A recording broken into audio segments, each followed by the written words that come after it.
WisconsinEye is in Oshkosh at the 2019 Republican State Convention, interviewing Senate Majority Leader Scott Fitzgerald. Senator, thanks for stopping in on us. You bet. Good to be here. You and the Assembly leaders are pretty well along building your own budget. You've got a good start. Right. Right. Yeah. You have decided which items were discarded. Next week, the Joint Finance Committee is going to talk about school aids. Right. Now, with the additional $753 million, that's pretty much one-time money. Are you going to be able? How far are you going to be able to go on the governor's ask for an additional 1.4, 1.5, which you have said is too much? Yeah, I think we're maybe a little bit early for a discussion about a decision on those proposals because what we're trying to get a handle on right now is kind of, and we were anticipating there were going to be some new numbers released on revenue. We were hearing that corporate collections were up. We were seeing it in some other states as well.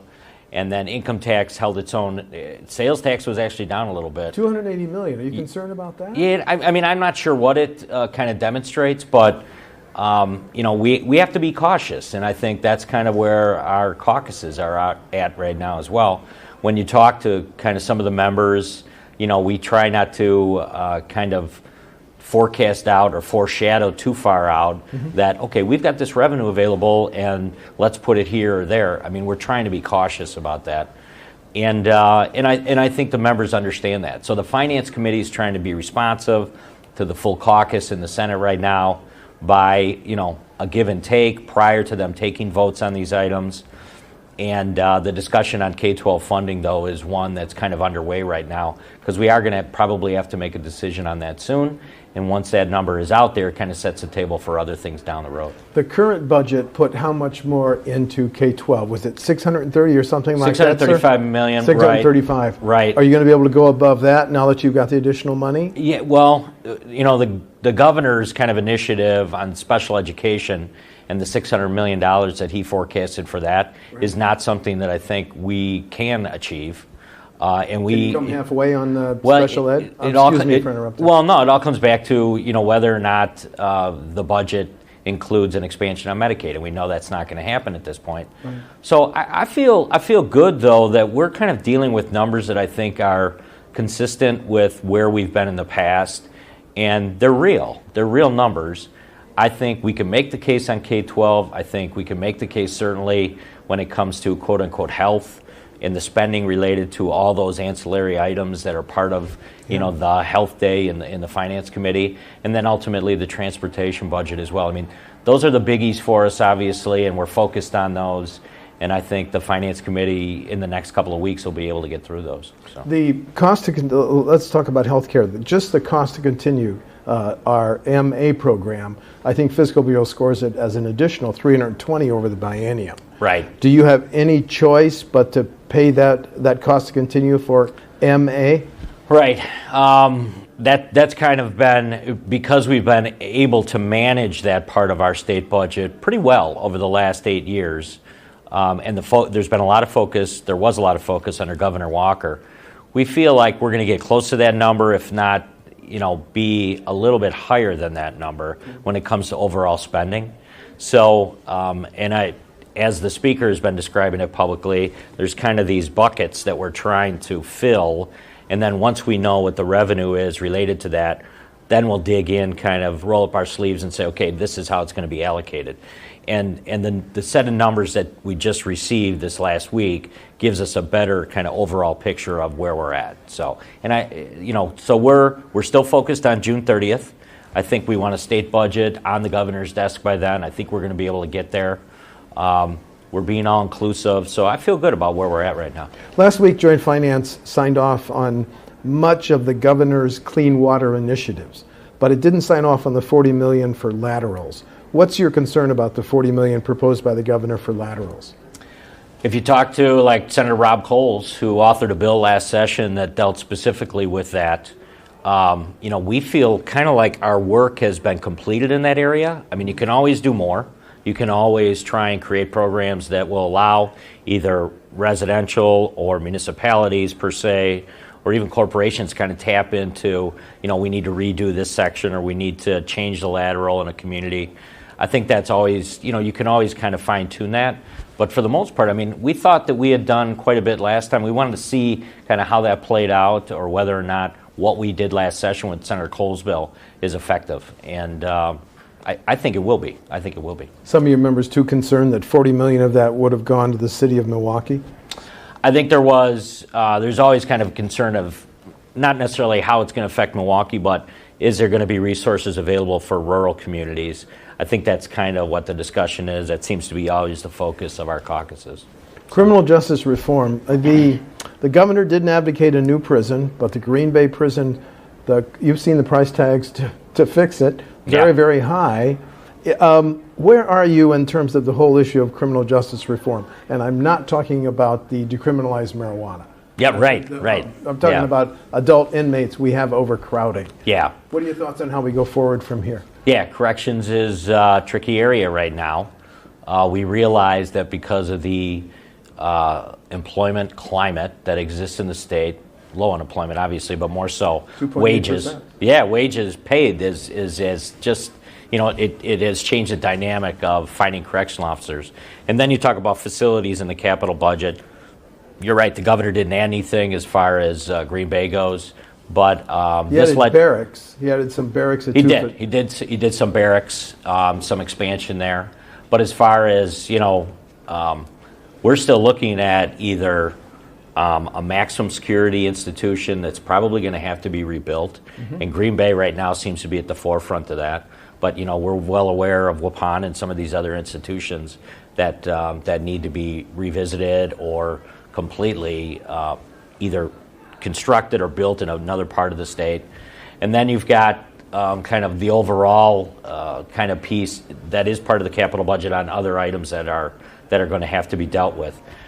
So Senator Van Wanggaard has been kind of my eyes and ears when it comes to the rebuild on juvenile stuff. Yeah. So there's a lot of moving parts right now, but I anticipate that by the time we're done with the capital budget, by the time we move forward on some of these public policy decisions in corrections, we'll be in a much better place than we were before this budget. What about the issue of criminal justice reform? Do you think we can adopt policies that would eventually lower the number of adult inmates?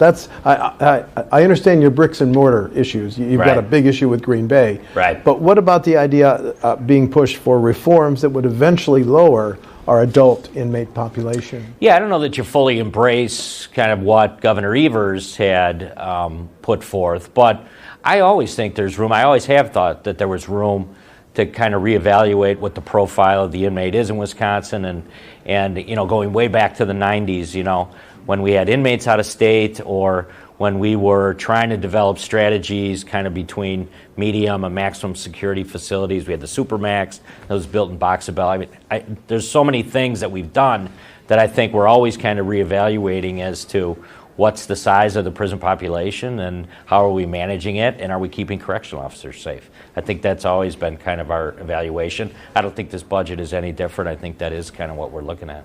The DOC just offered $5 per hour pay raises to some guards and sergeants, but not all. Should it have offered it to all throughout the entire system? Absolutely, and I wish. wish hearing that some guards and sergeants want to transfer. Excuse me for interrupting. No, it's caused a real rift, I think. We're hearing about it as legislators, but I think all you have to do is kind of look at the overall system, and we still haven't gotten to the bottom of why the governor made this move, why DOC made this move. We thought it would be much more productive. We've got a budget right now that's looking at 2% and 2% in this biennium. I think there would have been some raises. That all should have been taken into consideration before that move was made. So, yeah, I'm disappointed. I think, now we've got to figure out kind of where we want to go from here. But, there wasn't any consultation with the governor on that. They just made that move on their own, and the legislature found out about it later. In your speech at the convention, you said how rarely you and Speaker Voss have met with Governor Evers. Have you asked for these meetings and been rebuffed, or it's just radio silence from I think the first two meetings were not very productive. Oh. There was kind of some back and forth, but there was nothing that resonated from those meetings. So, it was pretty clear to me, I think, and I was hopeful back in January that we would be able to find that person in the administration where we could build that relationship back and forth. Yep. That still hasn't emerged. You could say it's as a result of the extraordinary session in December. You could say it's the lawsuits that continue to kind of be dropped in the legislature's lap on a regular basis. I mean, there's a lot of kind of static and noise out there, and I think it is having an effect on the back and forth with the executive branch. And we're meeting soon. I know we'll, maybe if we can focus and kind of bring the issues that we want to discuss to the table and be a little bit clearer, maybe that'll help. But so far, it's neither here nor there. I mean, it's not, no one's really got egg on their face. It's just, we're just not meeting and we're not communicating. And, it probably means that there's going to be less guarantees when it comes to vetoes, is what it is. Do you see a governor that's growing into the job? Do you think the governor is learning how to be governor better in May than when you first met with him in the early weeks of his administration? That's probably for somebody else to judge. I don't know. I'm not that close to how Governor Evers is operating or how his cabinet is functioning. But I will say this. I mean, I know that it can exist because I remember when Governor Doyle was in office and there was a Republican legislature that there was a back and forth that existed, and it wasn't always prevalent in what you saw as the final pieces of public policy. But at the end of the day, there was, there were some veto assurances offered, and I think that's ultimately what we're looking for. The governor vetoed the middle income tax cut that you put on his desk. Right. Do you expect the Republican budget crafted by JFC going forward to both of your houses to include middle income tax cut of roughly that same size, sir? I do expect that there'll be a tax cut in this budget. Absolutely. I have members that have been talking about what the structure should be or what that should look like. There are a number of different proposals that have either emerged on their own, like the Wayfair decision, in which we had addressed in previous sessions how those collections should be used as an automatic tax cut.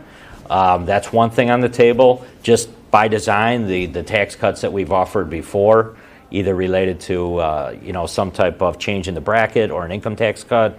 So we're going to get there. We're going to figure out what that looks like, and we'll cross our fingers and be hopeful that the governor will sign it into law. And if he vetoes it, the cash stays kind of in the balance and we move on. But we definitely will include that in our budget. Should any of the additional $753 million in general fund tax collections that's anticipated, should any of that go to pay for the tax cut, the middle income tax cut? I wouldn't rule anything out. I would say you could use one-time money for a tax cut. It just puts a ton of pressure on when that has to be renewed in the future. Yeah. I think what might be more likely is to be able to use some of that cash for one-time purchases. So you probably could use it within the infrastructure, either with vertical construction or road building. There's some stuff you could do with that, one-time cash, or there's certainly, other areas in which you would have an opportunity to use one-time money to address some things. Or you leave it in the balance. I mean, the governor, kind of in his discussions about, he didn't put it this way, he didn't have this available to him, obviously, when he was considering his budget. So it is kind of in our lap, and it gives us a lot of flexibility to kind of figure out what we're going to do with it. Well, I want to follow up something that you just said when I meant to ask. Any potential that some of the additional $753 million goes to repair highways? I think, there's a huge need to rebuild bridges in this state. And there is a program within DOT to do that, but you could actually kind of create a list, use some of this one-time money to take care of that. We're way off from having the transportation portion of the budget completed, but right. Yeah, there's nothing that says you couldn't use that one-time money to rebuild some bridges in Wisconsin. Your caucus on raising the gas tax, is it any closer than it was over the last session to, I'm making up a number, a 5-cent increase in the gas tax? More support, less support? No, I think, the reality is Wisconsin has relied so heavily on gas tax that whenever you talk about an increase, and if you're talking specifically about the governor's 8 cents, that would push you to number 10 in the nation, and then indexing over 10 years, as he's also included, would put you like number 2 or 3 in the nation.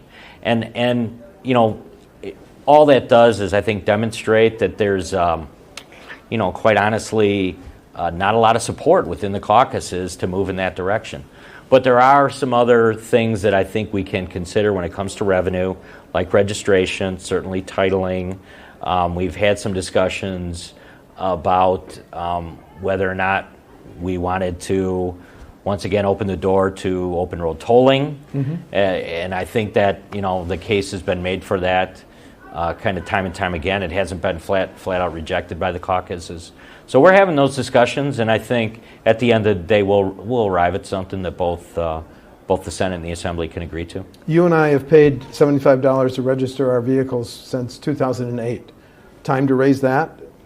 Yeah, I think it's on the table. I mean, I'm not sure what that increase will be, if there's going to be one. The title fee is getting a lot of interest right now as well. Whenever you purchase a new vehicle or when you retitle a vehicle, that's getting some interest as well, because that has not been increased in many years. So there's things like that, I think, that kind of keeps the gas tax off the table.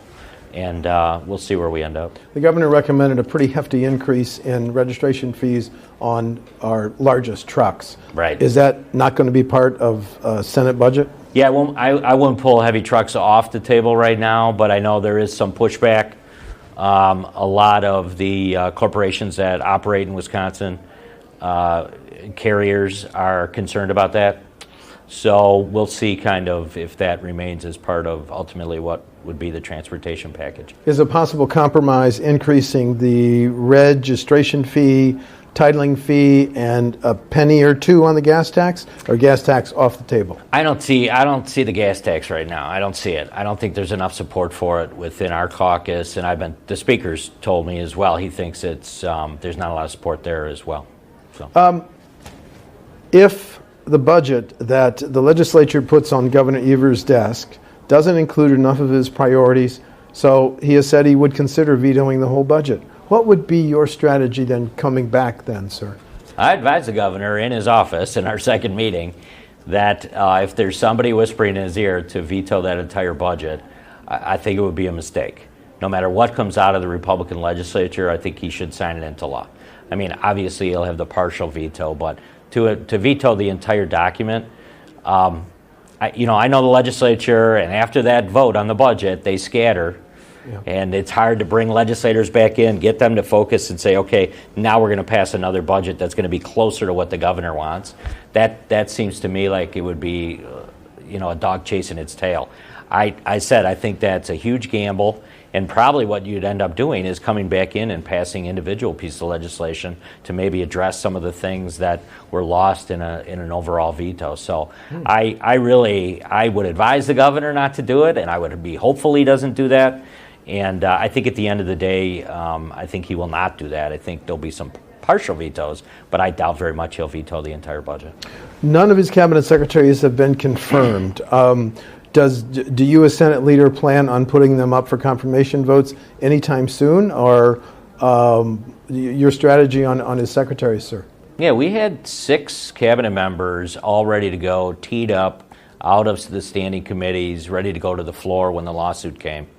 And I, again, told the chief of staff as well as the governor, I said I think it's a big mistake to continue to pursue this on the legal track. And they decided to continue down that path. Ultimately, obviously, those cabinet members that were confirmed back in December in the extraordinary were allowed to return to their jobs. So far, DOA has been accommodating for that. I think that's all great, but people are pretty sore about it. I mean, there's a lot of members of my caucus that know that, and if you were around during Act 10, it was reiterated that the legislature runs the legislature, and we decide when we call ourselves in and the way that we function and the way that we operate. And so there's a lot of veteran legislators that understand that. I mean, it's part of the separation of powers, and that's what was being challenged, obviously. So it's going to take a while, I think, for people to get kind of back to center on this whole thing. But, we'll kind of talk to the administration and see if we can't get some of these cabinet members confirmed. in the near future. Are there 2 or 3 cabinet secretaries who you don't have the votes for right now? Absolutely, sir? yeah. How many? Yeah, there's a handful that I think for one reason or another, and it could be anything under the sun, because you know that there's no requirement for why a legislator decides to vote yes or no on an individual confirmation. That there's definitely some people where the votes just aren't there right now. So where are you on Secretary Thompson? Could you personally vote for him? I think Craig's a good guy. The problem we have with the Secretary of Transportation, he's continually advocating for kind of this hoax, which is repeal minimum markup and raise the gas tax, and this is going to wash out. And it's not just the initial kind of discussions. He's been kind of traveling across the state and kind of doubling down on this whole logic, and I think it's done nothing but kind of confuse a lot of people. And at the end of the day, it's probably not helping advance the transportation budget at all. So although I think if you put him on the floor, sure, with Democrat votes, you'd probably get there. But I've got a number of members that are not comfortable with Secretary Thompson because he continually kind of is advocating for just more revenue related to the gas tax, and we're not going there. So. Just 2 more questions. The governor's idea for a $5,000 per year first-time homeowners credit, do you like that, Senator? Yeah, I mean, I think we haven't discussed it fully in the caucus. We're not there yet. I guess it's not a credit; it would be a deduction. Correct? It'd be a deduction, right? Yes. Yeah, you're right. Excuse me. And we, but I wouldn't take it off the table until we kind of see what the full fiscal impact would be. And I don't know that we've had them kind of score it, or that the Fiscal Bureau has kind of given us an overall number on where we could go. You could dial it up or down depending on what you want it to look like. But I wouldn't rule anything like that out from day one. Final question. It's obvious Joint Finance took away both marijuana issues, both medical marijuana and decriminalized for up to 25 grams. Right. Once a budget is signed into law, my question is, in the fall session, if the Assembly advanced a medical marijuana proposal, dead on arrival in your House? It is in the Senate. I know the Speaker said he might be open to a discussion on medical marijuana, but and I think right now, kind of with 2 Midwestern states, with Michigan and Minnesota having this now, I think it would probably be good for us to kind of sit back and see exactly what issues emerge in and around those states. We're going to benefit from that, I think. And if at the end of the day, eventually the legislature thinks it's a good idea, we'll probably go there. But right now, I don't see it at all. I don't see the momentum for it at all right now in Wisconsin. And then just, this will be my final question. Is the biggest unresolved issue between you and the Assembly highway funding, do you think? Is that really the one that's... No, we're not. I wouldn't say we're operating that way. I mean, I think, every day I get, 10 phone calls from the Finance Committee about papers that are before them and the differences between the Senate and the Assembly. And, luckily that type of Finance Committee back and forth is what ultimately builds the budget, right, as you know. So I'm not alarmed by that, but I think there'll be a number of things that continue to kind of emerge. But yeah, transportation is probably, it is obviously one of the big ones that we're looking at. Senate Majority Leader Scott Fitzgerald. Thank you. Thanks for talking to Yep, Wisconsin. good to be with you. Appreciate it. Yep. Thanks.